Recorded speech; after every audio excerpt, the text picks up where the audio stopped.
Oh, yes. Cheers, Rob. Boy, was the sun out today. Launch it, my friends. What are you drinking? Scotch.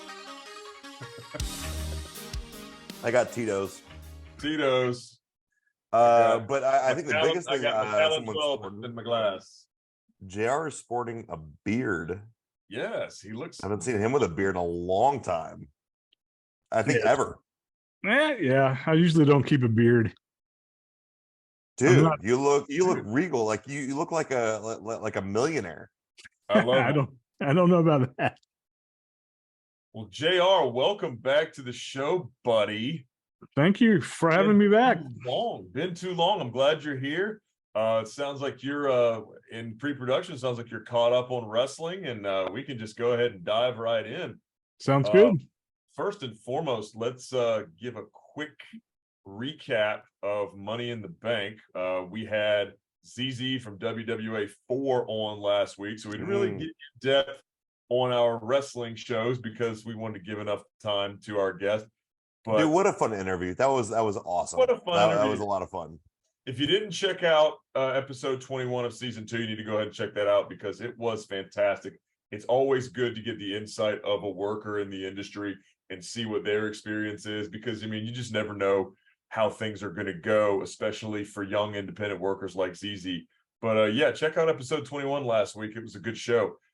Moving forward, Money in the Bank was July 1st. It emanated from the O2 Arena in London, the first time that WWE had done a show in the UK in, what did they say, over 20 years or something like that. They had the WWE Insurrection shows in the early 2000s, and then obviously you had SummerSlam 92. And yeah, but the Insurrection shows, it's like the in your house, like they're one-off baloney shows, like Insurrection. Sure. Oh, that's around for this year. Sure. And then it's I mean, come on, like there's nothing spectacular about an Insurrection show unless there's the storm of the Capitol. Yeah, I would suppose so. I mean, we did have some pretty good matches on that show, Triple H and Jericho, and one of your last hurrahs of Austin before he kind of slowed down his career. So I mean, you had some good matches on that show. But we're not talking about that. We're talking about Money in the Bank. We have a Ms. Money in the Bank in Io Sky, who won that match in incredibly interesting fashion. We'll talk about that briefly. But we also have Señor Money in the Bank, or Señor Dinero en el Banco, with Damian Priest, who, as Mr. Money in the Bank or Señor Money in the Bank, is making some waves in the dude. LA Knight was so close. Let me talk to you. I mean, look, I mean, climbing that ladder, I get those are big steps, and you got to take them one by one, and it's you don't want the ladder to wobble. If only they could just hustle a little bit more, a little bit faster up those steps. Yeah, a little bit faster. They could get that Money in the Bank contract. So I'll defer to JR just 1 second. I was watching Money in the Bank with my daughter, and it's so funny. She's like, it's like, child, this is how they build suspense. Like it's slow, it's controlled. They're meant to climb this slowly, and she's just screaming at the TV for these people to climb faster. JR, give us your thoughts on the women's Money in the Bank ladder match. A wonderful ending, seeing Becky Lynch and Bayley handcuffed together by Io Sky. Yes, that was a different ending. I don't think we've ever had two people stuck between the ladder rungs as someone else won it. And the fact that probably sets up a good Asuka Io Sky feud. Hopefully. That'd be awesome. Some dollar signs right there. Yeah. International dollar signs. I do not want to see Charlotte or Bianca Belair win the title at SummerSlam for the simple fact that I want to see Io Sky be the women's champion and defeat Asuka, because of their history being a faction in Japan, about 7, 8, 9, 10 years ago. Yeah, weren't they also together in Lucha Underground? Not Asuka and Io. No. That was I can't remember if it was Stardom or Shimmer where they were all together, but it was her and Io, Asuka and Io, and there was one more woman who was with them. It wasn't Hana Kimura because she wasn't around yet, but it was someone who is big on the scene in the Joshi Pro Wrestling in Japan. I just can't remember, but it is interesting to have Bailey in this mix because she is the one who is the leader of Damage Control. She's the leader of Damage Control, but more importantly, she's the mouthpiece. She's the talker of the group because with Dakota out with injury, Io doesn't speak the best English. Asuka doesn't speak the best English. So you have to have someone to keep this thing going. And unfortunately, Bailey is kind of the odd man here, but she keeps Io going as her. Now she's kind of become an unofficial sidekick to Io, but she's going to end up turning on her and taking the title eventually. Is it going to be kind of like a Britt Baker, Jamie Hayter situation? I would say so, but time will tell with that. It's just a matter of getting someone like Io in the title picture. She's going to have a babyface turn when she's champion because she's just getting cheered too much. It's kind of like with LA Knight, how he organically got over with the crowd. More on him later. But JR, the men's Money in the Bank ladder match saw LA Knight almost reach that briefcase, only to be brought down south of heaven, if you will, by Damian Priest. Give us your thoughts on the men's Money in the Bank ladder match and the aftermath. So I'm not going to lie, I fell asleep right at the end of that match. Oh my God. I was chilling on my couch and all of a sudden I woke up. I was like, what? I just saw like him being JR, come Money on. in the Bank. Son of I saw him hold the briefcase, but I missed like the 5 minutes like leading up to it. God. So yeah, I completely sir missed 5 minutes, like probably five best minutes of the match. 5 best minutes of the match. LA Knight is climbing the ladder. People are going batshit because that's the one they want to go over. And then out of nowhere, here comes Priest, south of heavens, his ass. He climbs up. He gets the briefcase. People are cheering, but most people were booing. Yeah. And if you ask me, it was the right decision to put this briefcase in Priest's hands. How do you, I'll get back to that, but how do you guys feel, especially Ryan? I want Ryan to talk for a minute. How do you feel about Damian Priest being Senior Money in the Bank? I think Judgment Day needs a defined leader. And, you had Edge, you had Finn, and you have Rhea, and there needs to be somebody who's just, holding the torch, carrying the torch. And Damian Priest can do that. Yeah. And he's got the hair, he's got the smile, he's got the muscles. He can climb ladders faster than other people, which is a big thing. And when you can climb faster than other people, you'll make it to the top. Great football is played by great football players. I'm John Madden. When you give 110%, you're going to get the results you want. My brain, that was profound as shit. That's going to go on a shirt somewhere. Yo, Underdog, put that on a t-shirt. No, but I think Damian Priest has been a bit of I think Finn Balor's been getting the spotlight, and I think Damian Priest, let's face it, the Judgment Day is the biggest faction in WWE at the moment. I disagree. Okay, fine, disagree, Rob. Disagree. But no, Finn Balor's been getting the spotlight. He challenged Seth Rollins for the title, didn't come up hot, and so now Finn Balor's down, Damian Priest up. That's how stocks work. True. JR. Yep. It's Damian Priest is a Good choice. But what's funny is that I heard that like they don't push LA Knight because he's old, which is Priest is funny. a year older. Come on. Yeah. Priest is like older, which makes no sense to me. But yeah, Luis is 41. Damian Priest is 41. Yeah, so it's like interesting that they're hitching their wagon to. I think because he kind of looks like Roman. Yeah. Well, here's the thing. Here's the thing with Damian Priest. But I like Priest though. I gotta quit calling him by his real name. Sorry, buddy. Here's the thing about Priest is that he's 41, but the bottom line about him is that after the Backlash match with Bad Bunny, he received so much praise from the higher ups that they're just like, we need to push this guy to the moon and give him an opportunity to be champion, because really and truly he's earned it. I mean, he trained Bunny for the WrestleMania match. He trained Bunny for the Backlash match. He handled everything really well. He lost that match.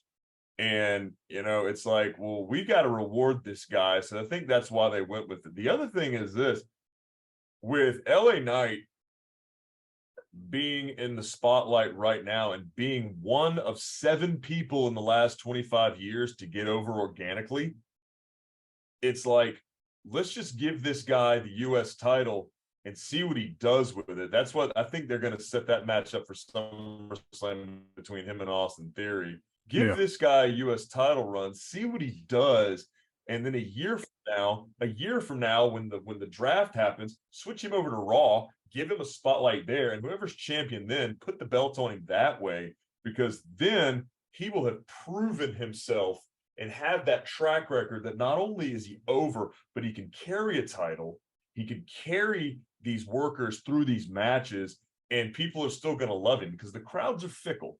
Has La Knight won a title in WWE yet? In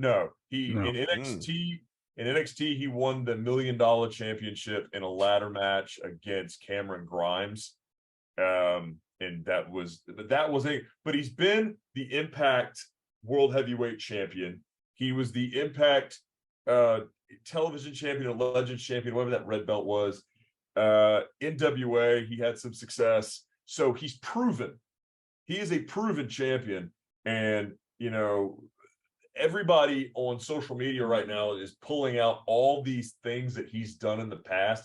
In 2014, he did a WWE Performance Center video with Triple H where he was leading one of the workouts. I saw that, and he got up and Triple H is doing like 8 crunches. Right. Yeah, I saw that video.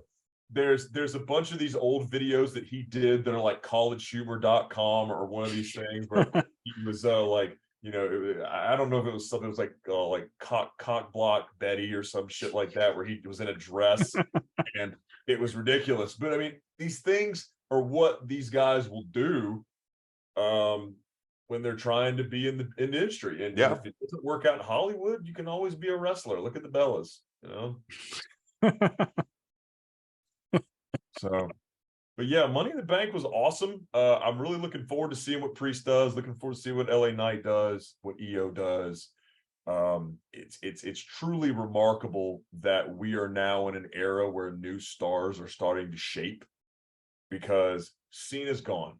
Orton might not come back. Roman's starting to wind down a little bit. Jay's stepping up. Jimmy's stepping up. Solo's stepping up.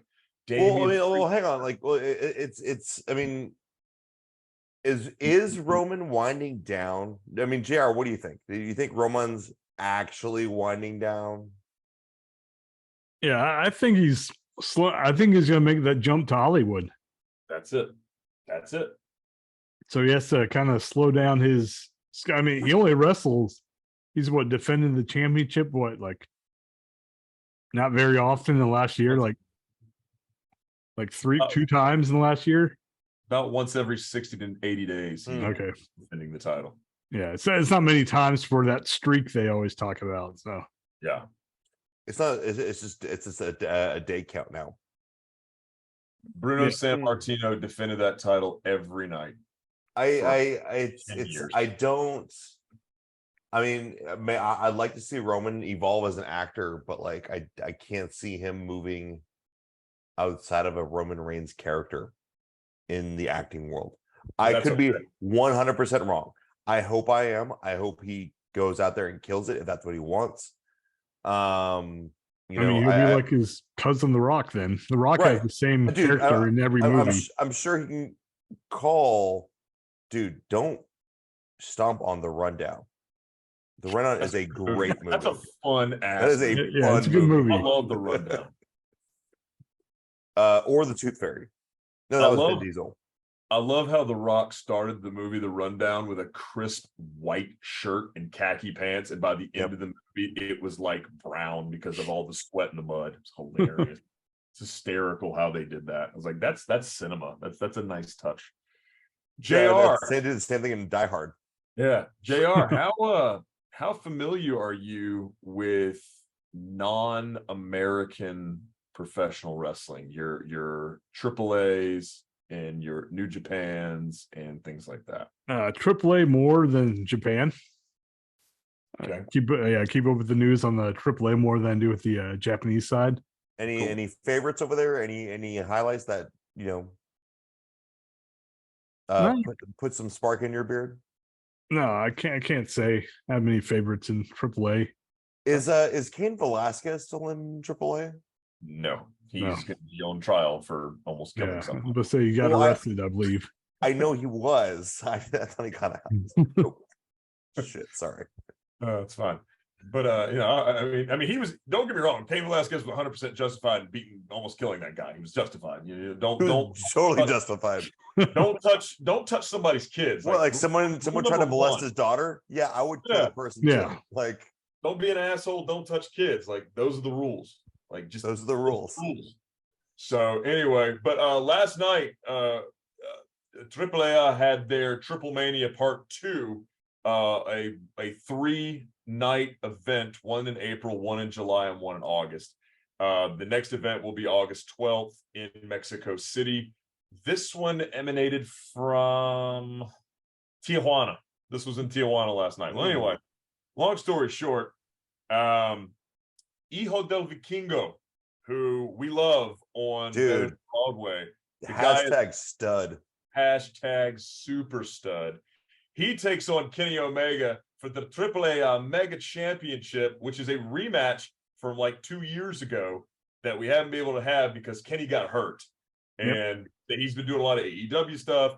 And so we have a match, Hijo del Vikingo. And who does he come to the ring with? Don frickin' Callis.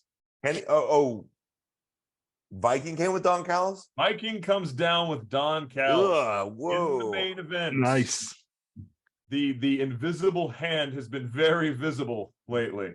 So anyway, in a fantastic 20-minute match, Vikingo defeats Kenny Omega, which, runs back their match from AEW's Rampage a couple of months back, where Kenny beat him in a 20-minute banger. And it's cool because the American audiences got to see Vikingo finally. And this guy is absolutely worth his snuff. He's been champion for almost 2 years, maybe a little over 2 years. But JR, you're familiar with El Hijo del Vikingo. Please give us your thoughts on the luchador. He has it all. I mean, I haven't heard him cut a promo yet. I don't think I've seen any promos, but in ring, he's top notch by far. When you have a slinky for a spine, you don't need to cut promos. When your bones move like Gumby, you don't need to cut promos. I guess so. That man is a human cannonball. Just shoot him and he will go. And it is amazing. And he didn't even need to talk. He's got Don Callis as one of the best talkers in the business. I mean, I hang Don Callis up there with Paul Heyman. Really and truly. He's the thinner and balder Paul Heyman. Yeah, right. I don't know about balder, questionable, but definitely he's got some hair on the back. He's got some hair. He might have some hair on the back. But so yeah, I mean, it's incredible how two promoters, two guys that were ECW guys when Don was Cyrus the Virus, and you got Heyman, and so many it's amazing that you still have ECW footprints all over the industry to this day. It really is. It's nice to see. I mean, well, speaking of Don Callis, he's been making a lot of promos with Chris Jericho, trying to get him to join his recent faction. Yes. And he's pulling out like, yeah, but bad news. I forget his name. Their old trainer. Bad News Allen. Bad News Allen. He's like, he made us promise to take care of each other. And it's like, dude, that was 30 years ago. Chris Jericho is the GOAT. Like, why is he holding on to old ties? Because it makes compelling television, Chef. Storyline. Jericho needs to no. I'm the straight. This is my job. Okay. It's just There's nothing Don Callis can do for Jericho that Jericho can't do for himself. That's fair. But I think too, and JR, back me up on this if you want to. If you want to. With Don Callis, everybody has to have their place in the show or it doesn't work. And Don Callis has untied his wagon from Kenny Omega because the Young Bucks and all this other shit. And so now he's got Konosuke Takeshita, who's going to be one of the biggest stars in Japan in the next 10 years. A kid's going to be phenomenal. I see him a multi-time champion by the time he's 35. He'll do it. He'll do it. He's great. Yeah. But with somebody like Don Callis, it keeps people like that relevant in the American market because he can speak. Yep. And, bringing over foreign stars helps with that. In Japan, you can, bring gaijin wrestlers over and they can do it because a lot of, Japanese people do speak English. In this country, you're lucky if you're bilingual. I speak, English and Spanish, but that's about as far as it goes. Do I speak French? Do I speak Japanese, Chinese? No, I don't, because very few people do that are, born in this country. There's people that I know that weren't born here and they can speak 4 languages because it's necessity. Yeah. So one of my biggest regrets is not learning more languages. I agree. Same. Like I truly do. Not learning Spanish better, not learning French better, or German, or as much as as obsessed as I am about Japan. I know a little bit Japanese, but I can catch it. But it's like it's not Kenny Omega. JR. Yeah. I want to talk about one more match on the Triple Mania card. AAA has this unique tournament called the Guerra de Rivalidades, which is the War of Rivals.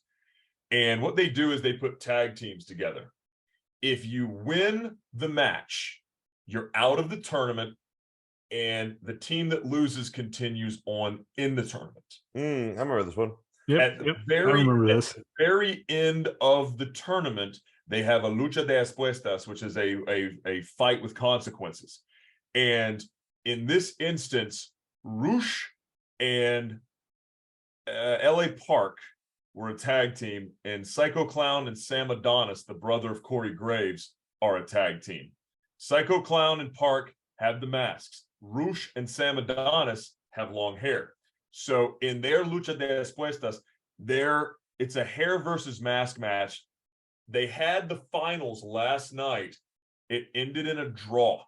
It ended in a time limit draw. So now at Triple Mania Part 3 in Mexico City next month, they're going to have a 4-way. Whoever loses that match either unmasks or cuts their hair. Rush, who is in Los Ingobernables, and also in AEW, he's the Toro Blanco, the White Bull. You have LA Park, who is La Parca's nephew or cousin or something like that. The original La Parca passed away. Sam Adonis, his long hair, and Corey Graves, his brother, and then Psycho Clown, who has the big clown mask that looks like that video game Twisted Metal. Who loses a mask? Who gets a haircut? No, I think Roosh will get his haircut. I think so too. Yeah. Chef, any thoughts? Hair grows back, masks do not. It is a shame on your family's legacy when you your mask in Mexico. Yeah, I mean that is your armor. That's like your coat of arms of like medieval times. It would be like you fighting a friend of yours and the winner gets both black belts. Oh, yeah. Right? Yeah. Yeah, way to up the stakes there, Rob. Yeah. I mean, no, I remember... I think, I'm sorry, Jared. 1 second. No I problem. remember what it was Jericho's former guys. The guys from Puerto Rico. They haven't been AEW in a while.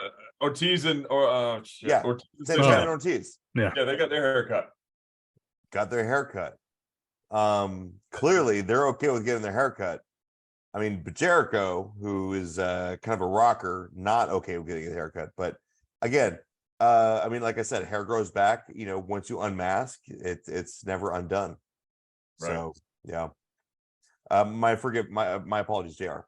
No problem. I was gonna say, like, I remember, I think it was WCW with they had that cruiserweight division. You saw like Juventud, he lost his mask. Like before that, you'd always see him like in the airport with his mask on, like everywhere he went. In the airport. Yeah, he'd be wearing his mask in the airport so no one know who he was. And then he looked like after he got unmasked, he looked like Michael Jackson, but and then he had shame on him. So okay, let me just pose something real quick, and this is gonna sound terrible, but if Juventud Guerrero walking around in the airport without his mask on, would people know who he is anyways?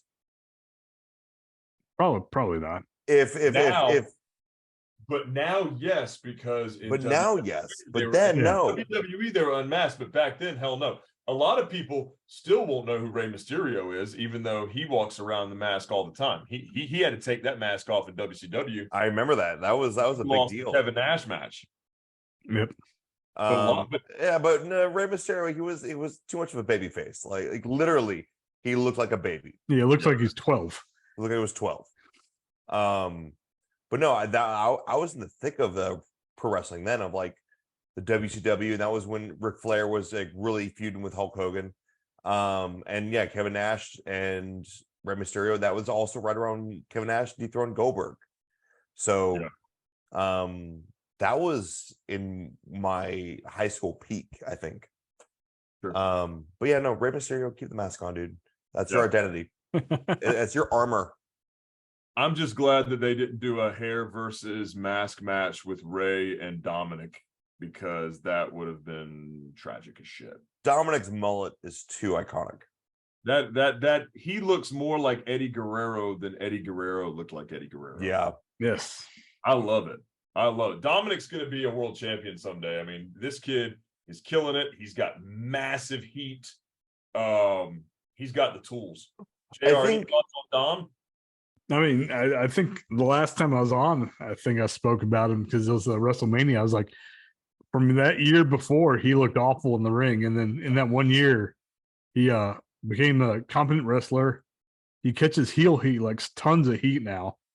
Right. So like, it's crazy how much heat he gets just by just putting the mic to his mouth. Like, he can't speak. I think it was Tommaso Ciampa, I think, used to have that heel heat back at, I know at Center Stage when NXT came like a while ago, like everyone was just yelling at, like talking trash, and like he skipped out his promo and then came back later on to do the promo, and people finally let him speak. I mean, that's the type of heat Don's getting now. Absolutely. I mean, it's one of those things. I remember it's like they say, your only job as a pro wrestler is to put butts in seats. Yep. And if you're either getting cheered or if you're being booed to where you can't even talk on the mic, you're doing something right. if you walk out there and no one's doing anything and people are going to get beers, that's when you need to be worried. Yep. 1000%. Well, a lot of good wrestling again. We have Impact Wrestling's Slammiversary, where a lot of titles changed hands, and I want to talk about that. But first, real quick, New Japan Pro Wrestling, the 33rd annual G1 Climax tournament kicked off last night. Seeing your former champion Kazuchika Okada gain 2 points in the standings, Yoshihashi, Tangaloa, and current champion Sanada. Interestingly enough, some big names that lost last night: Will Ospreay, Grado Khan, who is the never open weight champion, Kenta, the former NJPW strong champion who just lost to Eddie Kingston. So a lot of really good wrestling coming. And something interesting about this year's G1 tournament is there's 4 blocks. It used to be an A block and a B block. This year we have A, B, C, and D. We have 8 wrestlers per block. And actually, wrestling is going on right now in Japan. We have live updating results. So Rob, when you're describing all these blocks, is it different than normal wrestling? Is it, a different format? Like, what? Tell me about this. What tell our viewers what's different about this than if it is. So this tournament determines who's going to be in the main event at Wrestle Kingdom back in January. So your current world champion is Sanada, New Japan Pro Wrestling IWGP champion. A lot of acronyms going on here, a lot of letters. So your current IWGP champion is Sanada. He defeated Kazuchika Okada for that title a few months back. Jungle Boy. He defeated Jungle Boy for the Forbidden Door. But the cool thing about the G1 tournament is it's the biggest tournament of the year. It's always in July, and it goes for about 4 weeks. The big picture here is whoever wins this tournament gets to have a briefcase, a la Money in the Bank, to have the right to challenge for the title in January. Think Royal Rumble, Money in the Bank together. That is your G1 tournament. JR, we just have breaking news. David Finlay just defeated Tomohiro Ishii by pinfall. He is the current leader. Just now. He's the current leader of Bullet Club. Just won that match. Earlier in the night, we had Mikey Nichols of TMDK. He defeated Aaron Hanare, who I don't know who that is. Sorry. And Eddie Kingston defeated Shingo Takagi, the former IWGP champion, all in the C block. We have a lot of big names: Zack Sabre Jr., Hiroshi Tanahashi, Shane Haste, Mikey Nichols. We're looking at Evil, Tama Tonga. A lot of these guys are in this. Jeff Cobb's in it. Naito's in it. A lot of your who's who of New Japan wrestlers are in this tournament. Any thoughts on who you like to see winning this tournament? Ooh, I don't know. That's quite a who's who of pro wrestlers in Japan for sure. I love Eddie Kingston. I mean, he's my dark horse. He ain't gonna win the damn thing, but I'd love to see Eddie Kingston be New Japan WGP champion. I could see Eddie going to the finals. Yeah. And then I don't know who the New Japan champion is. I think you just ran it off, but I think, Eddie, Eddie has the promo skills and the mic skills. He has good in-ring skills, but what was Bret Hart's 3 tiers of making a perfect pro wrestler? It's mic, it's the body, and it's the skill. And Eddie has the mic and the skill, not quite the body. And I'm going to defer to Bret Hart on this because he is the legend. He is the best there is, best there was, best there ever will be. And, I remember Eddie even talking about, I'm going to quit smoking so I can, start getting to this physique that is going to be taken to the next level. And I don't see it yet. Granted, I would love for him to be like when he fought CM Punk. I wanted Kingston to win. I wanted him to win so bad. Same. And so, when he fought Moxley, because it's so raw, it's so personal. And, when you have a dark past and a dark history, Eddie Kingston has that. And that makes compelling passion. And I want that passion, that compelling to match the performance. JR. Yeah, and I think Eddie also brings like a whole different flavor to Japan as well. Like I haven't watched a whole lot of Japanese wrestling, but he's brash. He's very brash compared to a lot of the Japanese they don't wrestlers. like that there. Yeah, that's what I'm saying. He brings that edge to that promotion. So I think if they can use it wisely, I think he can go far in the Rob, do you I know when like with MMA, when like Japan had like the pride fights, they wouldn't cheer during the fights because it was a sign of respect towards the fighters. Like, we'll cheer you after. Is that kind of the same thing with pro wrestling? In a lot of ways, yes. After the pandemic, people have started cheering a lot more. They do a lot of clapping. Okay. And whenever there's a big spot, they go, oh, and they'll clap for the big spots. But there's not a lot of chants like, like your favorite wrestlers are going to get chants like Okada. He's going to get a chant. We're going to get an Okada. But, it's very rare that you get a lot of fan interaction in Japanese wrestling. But since the pandemic, the fans have really started picking it up because they see what we do over here. And with the integration of a lot of Gaijin stars from things like AEW and Impact, they're starting to pick up on it, which I kind of like, because the streamers was cool. When they throw streamers into the ring when their favorite wrestler would come in, that was cool. And it was something that was very unique to Japan until it got adopted in Ring of Honor. But they don't do the streamers as much as they used to. And I don't know what that's about, but it's not as common as it used to be. But that's okay. I think over time, the business evolves, as it always does. I mean, we went from the generation of gimmicks to the Attitude Era to what we've got now with WWE.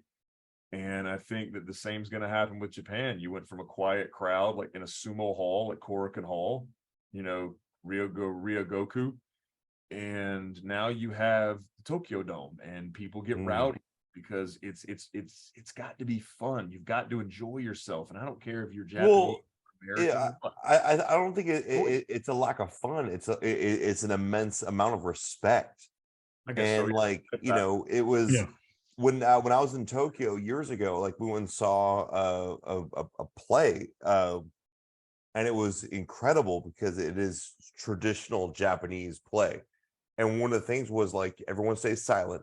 But if you want to, praise an actor, you would shout out their name. And that was like, go Rob, go JR. And it would be guys like, it was like one, a couple people who were like, I felt moved by your performance.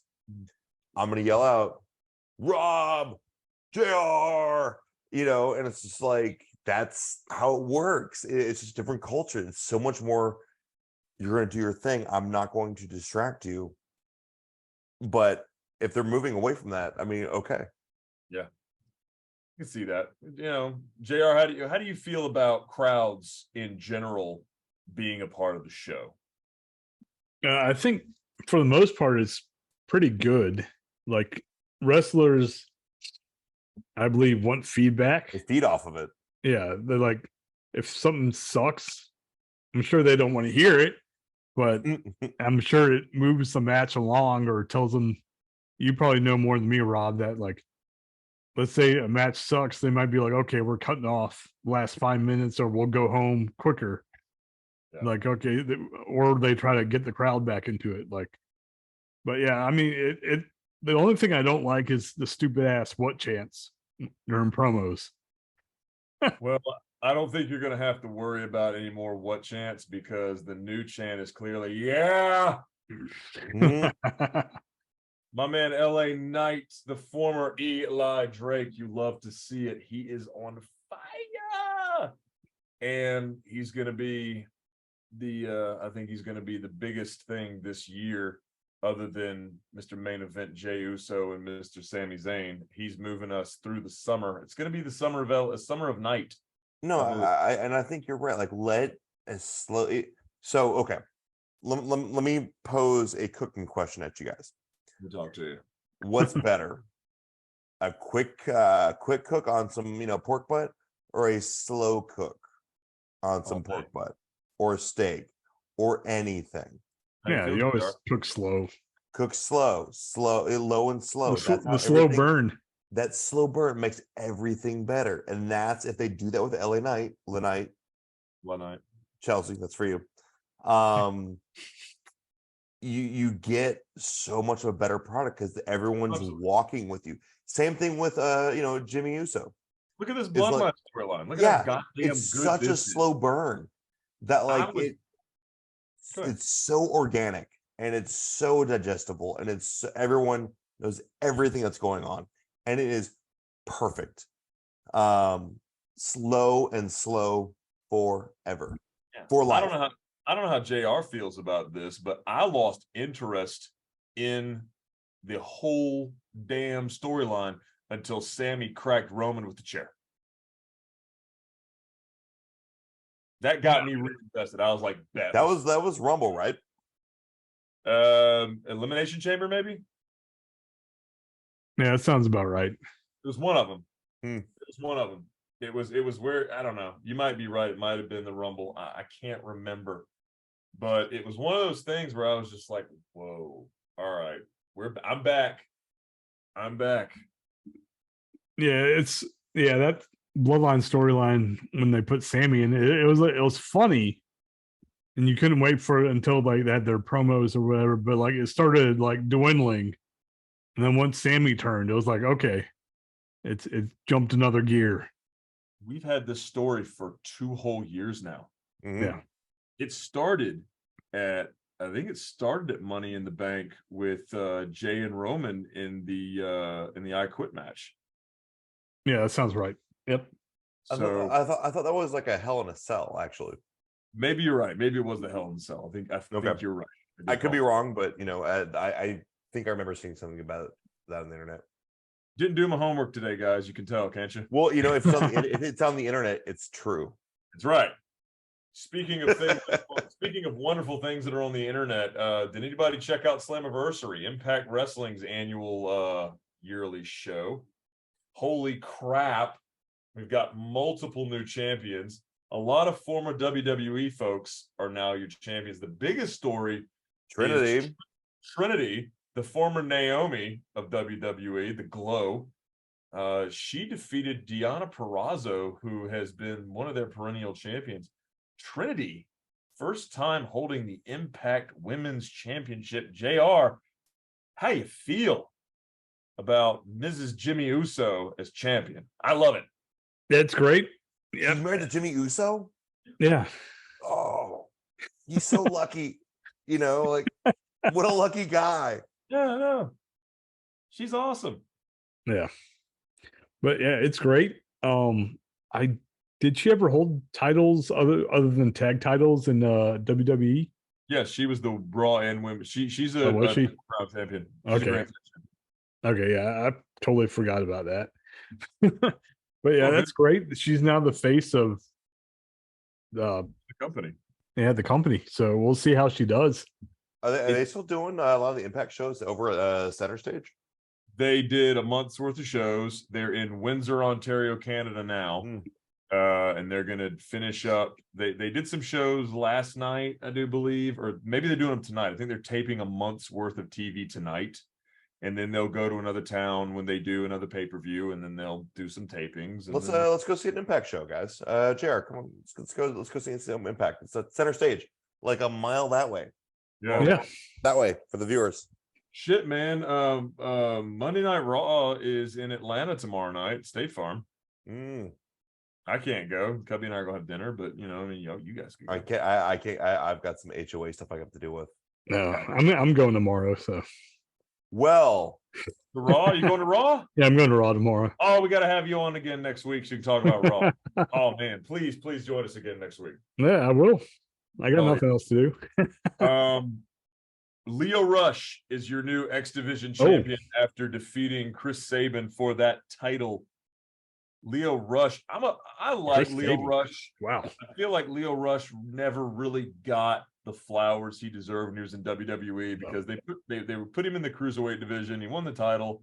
They took it off of him. Then they put him with Lashley and made him the mouthpiece. And it's just like, that guy is so talented. He's so damn good to watch in a ring. He's the white Power Ranger.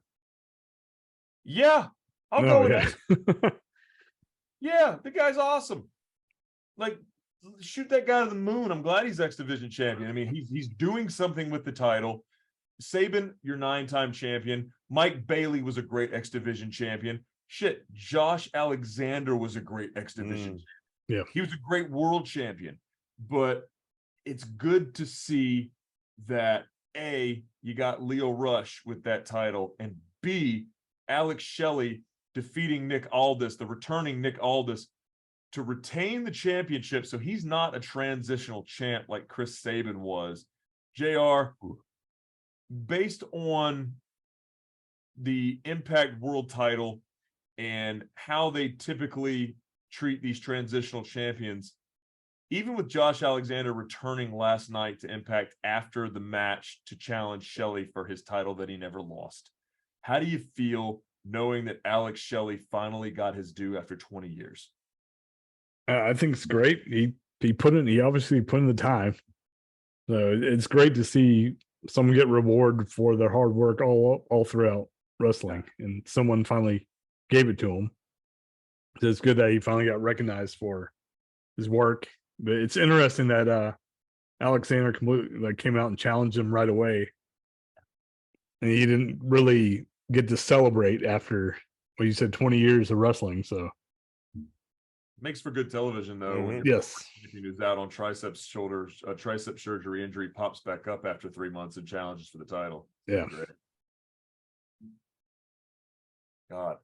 And then on a weird side note, I was watching one of those MTV The Challenges, and Lio Rush was actually on it. Oh yeah. That's fantastic. We also have new women's knockout and men's tag team champions, which is really, really exciting. Your Ryan's favorite wrestler name ever, Masha Slamovich. You're goddamn right. And Killer Kelly are the women's champions, and Subculture. Masha Slamovich. Yeah. And then Subculture. I don't know. Marry me, please. Don't tell Kate.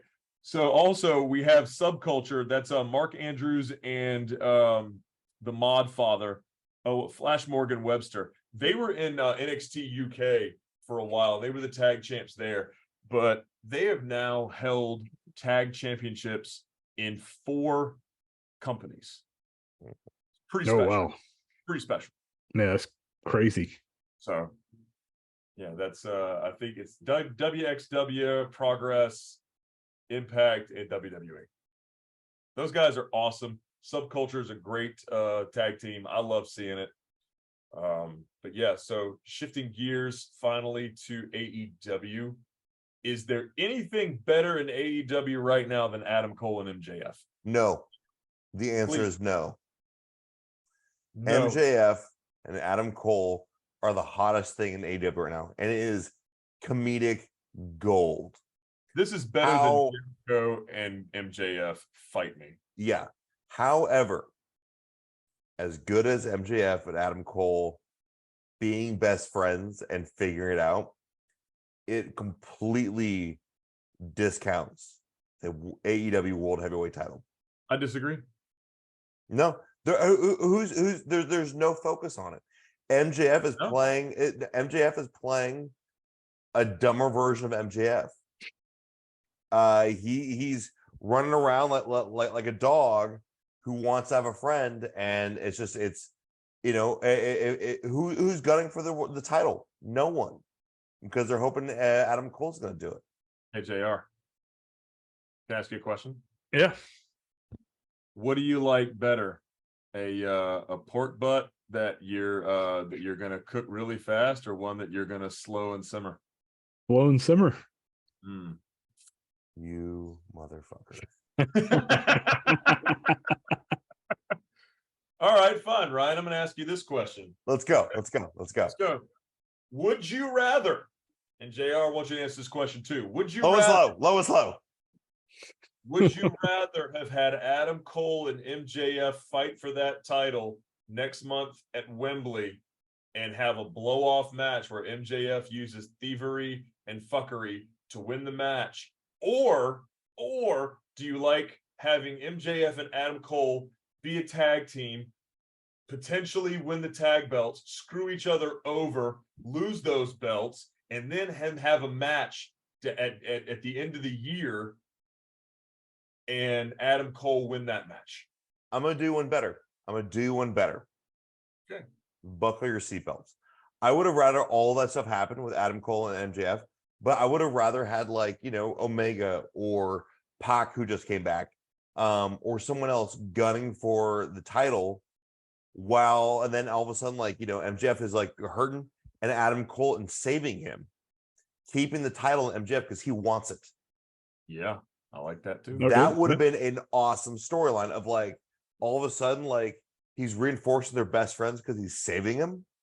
While there's an external force coming and trying to take the title away from MJF, that would have been a good storyline. Thus, enforcing their BFFs, thus making the eventual turn of who knows.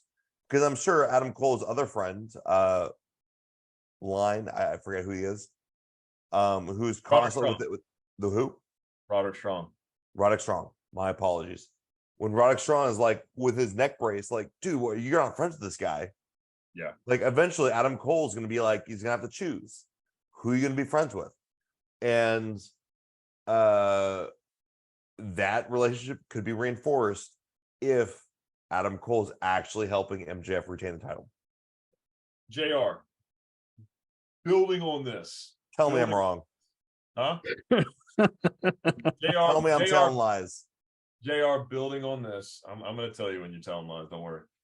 Building on this, Roderick Strong is the third man in this story. Trying to tell Adam that, MJF's a punk. He's this, he's that, he's this, he's that. Adam Cole is one of the best heels in the last 15 years, if not 20 years, in professional wrestling. MJF is one of the best heels the last 5 years in professional wrestling. Kyle O'Reilly's been injured. He's sitting at home waiting to heal up. That sucks. We don't know where Bobby Fish is. He's going to resurface someday. Is this the best opportunity for Adam Cole to turn heel, be a champion, make MJF the baby face that everybody wants him to be, and bring back the Undisputed Era in AEW? So you're going with a double turn then? Yes, I love a double turn. It never happens. Want it? I think, yeah, I could see that happening. I think the only problem is, when's Wembley? How far out? Next month. End of August, I think. They've only announced one match for the whole goddamn show. I think it's their Labor Day show. Okay. Yeah. So yeah, that would. I mean, if they want to do it big, my birthday. If they want Adam Cole to do it big, that'd be the place. Yeah. But like we said, we all want the slow burn. We don't want the firecracker, so to speak. The slow smoke. The slow smoke.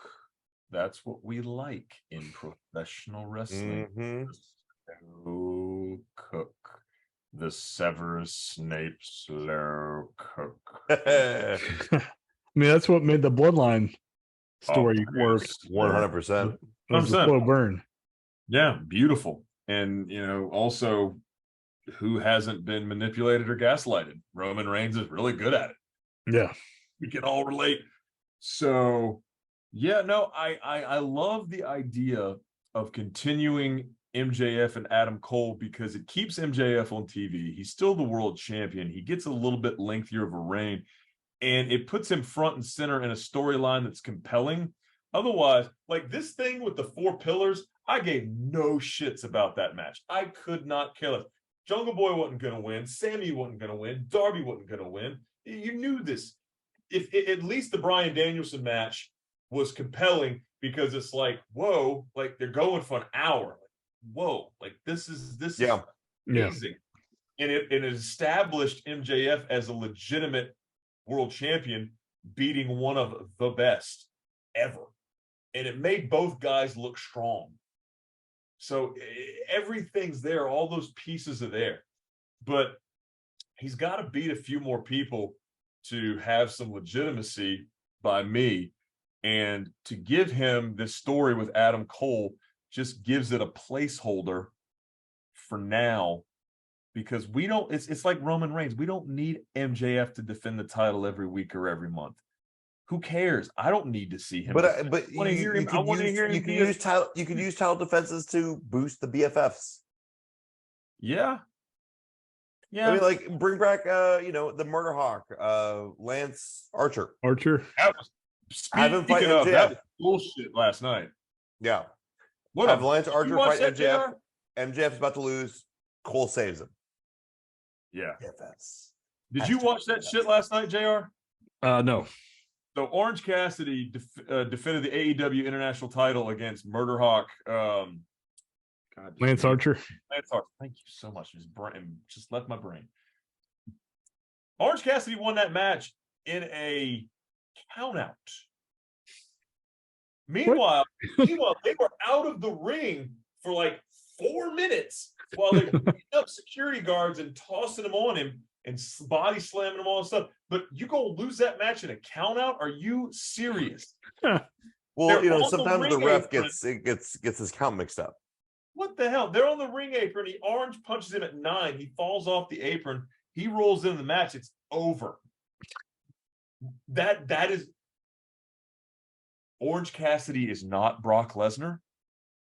He should not be winning matches against people that are 3 times his size consistently. Like, no. You right? Title off of him because I'm starting to not like him anymore. You're right. Done. Yeah. I'm done. Yeah. I'm done. I don't need to talk about it anymore. I'm moving on. Your thoughts? I mean, that's like Rey Mysterio, though. In terms of beating people 3 times his size, that's even bigger with Rey. But he lost. He did lose his fair share, though. Yeah, but he was only champion for like 2 months, and then they're like, get it off. Yeah, I mean, they let him have it, and it's like, yeah, it wasn't believable. We gotta be real. We gotta be real. Like, it wasn't believable.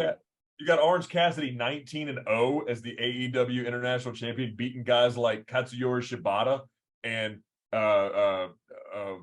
Jun Akiyama and people like this. Like, come on, man! Like, give me a break.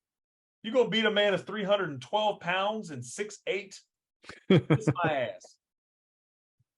That'd be like me beating 3 Ryans. You would die. I got a black belt, but I got heart. You would die. Yeah. I would die. 3 of me? Yeah, you would. It would be terrible. I mean, I might knock one of y'all out with a good punch, but the other 2 might go roundhouse kick me in the skull and it's over. Can't beat. Ain't nobody gonna beat 3 other dudes and then turn around and beat no 350-pound man. Give me a break. Hollywood is crazy. So is Tony Khan. Come on our show and fight me, bro. If Tony Khan comes on our show, my girlfriend Kate has some very serious fashion tips to throw his way. Absolutely. Let's go. Get Kate on this show. Get Tony If Khan. Tony Khan comes on the show, Kate will be here. Like, Tony Khan, come on this podcast and defend your booking choices, sir. Do it. Defend your fashion choices, sir. Also, I'm really happy that Ricky Starks won the Owen Hart Cup. I don't like the way he won it, but I'm happy that he won it. Thoughts? Dude, okay. So, this made my day today because I found out Ricky Starks beat, CM Punk. And then Kate had a bad day. And I was like, look, babe, if there's any, she was having a very, very emotional bad day. I was like, if any consolation, Ricky Starks beat CM Punk last night for the Owen Hart tournament. And she blew up out of nowhere. Like, that totally makes everything so much better. That's awesome. She's like, fuck CM Punk. Yeah, right. Yeah, I mean, I did not tell her that, he needed to grab the ropes, but you know what? You got to do what you got to do. I didn't like the way he won that match. I mean, it's a very heel thing to win the match that way, but it is. Ricky Starks needs a better push. You got to do something. Yeah, and he's a natural heel, so I mean, we'll see where it goes. But JR, question for you, sir. With the Owen Hart Cup tournament, this is the second annual Owen Hart Cup tournament. Willow Nightingale going over Ruby in the finals, which big fan of Willow, and Ricky winning the title over CM Punk. Huge fan of Willow. How do you feel that having this tournament annually, does it affect Owen's legacy in a positive or negative way? I think it's maybe. So Owen was the underdog, essentially. So I think you need to use lesser known or more underdog wrestlers win it. Kind of give them that boost push that they need to see if they can swim or sink. Yeah. So I think if you use lesser known or people that, maybe you see something in them, okay, so we'll give you this little caveat of you get this tournament win and we'll see how well you can perform as we give you more TV time. Yeah. Chef. I think, the Owen Hart is a fantastic idea and tournament to highlight wrestlers who are not, going for, the international title, the world title, to go for something. So yeah, Willow Nightingale, total babe, total athlete. She beats Ruby Soho. Awesome. She has such a good kick to her and a good pop of just positivity. And you don't see that in a lot of wrestling, because in wrestling, you have to bury someone to get over. Yeah. And Willow is all about like, let's just have fun and let's be happy. And so I'm truly happy for her for winning that. And same thing for Ricky Starks. Yeah. It's they're making it more legit the more they do that. Yeah. But I want them to have more of a gimmick with it, because like more of a kind of the king of the ring of like, look, let's carry this on. Just then the tournament's over, doesn't need to be over. Let's carry it on a bit further. I like that idea. Yeah. I like where they carry the title of the trophy or whatever around with them. I kind of dig that. Totally. The move. And I love the fact that both of these workers got over naturally with the crowd. They are big stars in AEW because they just naturally got over with the crowd. People love Ricky. People love Willow. Not everybody's crazy about Ruby. Not everybody's crazy about Tony Storm. Not everybody's crazy about Britt Baker. But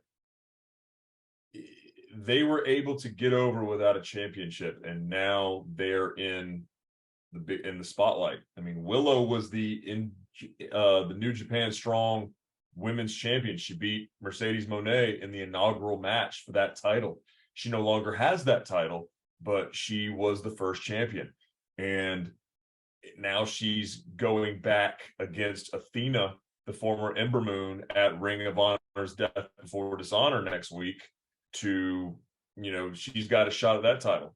The deal was, if she beat Athena in the semis, she was going to get another rematch for the ROH Women's Championship. And by God, as over as she is, as much as the crowd loves her, I really hope she gets this title, because this could be really, really a good turning point in her career. Strike while the iron's hot. JR, how do you feel about Willow Nightingale? Yeah, I thought she was hurt. Was she hurt at one point? She got hurt a couple of weeks ago, and that's why I think she dropped the title. Okay. I don't remember who she dropped it to, but She's okay now. She's fine now. She's kicking. I'm watching Collision from last night. Yeah, I think it was an ankle. I think it was an ankle Yeah. thing, and now she's okay. Oh, okay. So it was quick then. Okay. Yeah, because I thought she was out a little bit longer, but yeah, I think she should be Athena. Dude, Athena is a beast. Like she hurts people. Yes. And so oh man, that's gonna be a tough match. Yeah, it'll be a good test for Willow though. Yep. Would agree. Yeah, every time I see Athena wrestle somebody, it's like, this looks painful. Like I don't know if I don't know if I'd want to go in there, much less anybody else. And Athena, she's legit. Just the bruises, the battery, the black and the blue, and sometimes you wake up and you realize I've been knocked out and I just woke up from it. Where am I? I don't know. And then they're like, oh man, you just got knocked out. Someone did something to you, and you're like, shit, okay. Well, I've taken a barbell across the top of the head, and that's that made me go nighty night. So I definitely know how that feels in a different way. Yeah. I don't know if smelling almonds is a thing with concussion. Natural response. Sure as fuck was for me. Damn, dude. No brain damage, no nothing, just a mild stutter that goes away from time to time once I get on a roll, so we're good. I've been kicked and punched in the face many times, and getting knocked out doesn't hurt. It's the headache when you wake up. That's what hurts. Do not miss getting hit in the face. Not the slightest. All right, question time. And we'll close the show. JR, I want you to go first. Okay. The year is a big one. The year is 2030. Have you seen this thing on social media lately? I have not. So the question is, it's 2030, and if you can look, you get 10 minutes to do one Google search. What are you going to pick? Okay, that's the big question. It's 2030. Who is your WWE World Heavyweight Champion? 2030? 7 years? Who's your champion? It's WrestleMania. Who's your champion? Who's he working?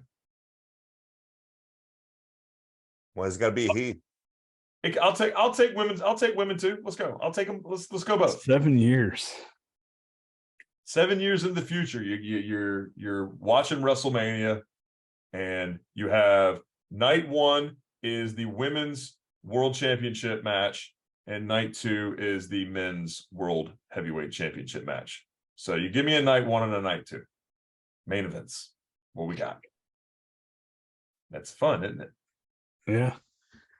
Ryan's thinking, man. Ryan's got something. I'm running through the entire roster in my head right now. Yeah, you guys are formulating some shit right now. I can see it.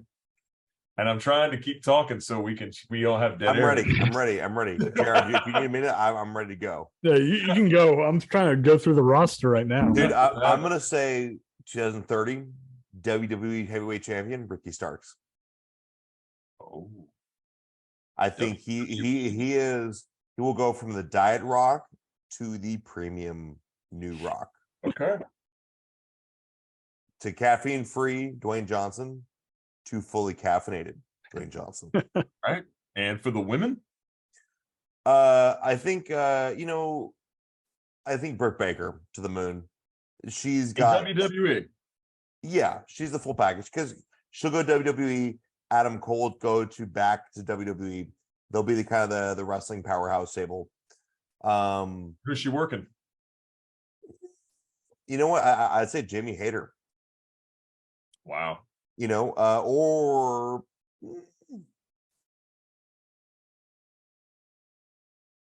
Dakota Kai. I'm trying to think in 7 years, like who's still going to be around. Yeah, no kidding. Yeah, that's us. You know, and so I'm thinking of like who are little seeds in the ground who are going to bloom. Yeah. That's what I'm thinking about. I can see that. Yeah. You know what? I'm gonna say I'm gonna do you one. Britt Baker versus legit Layla Hirsch.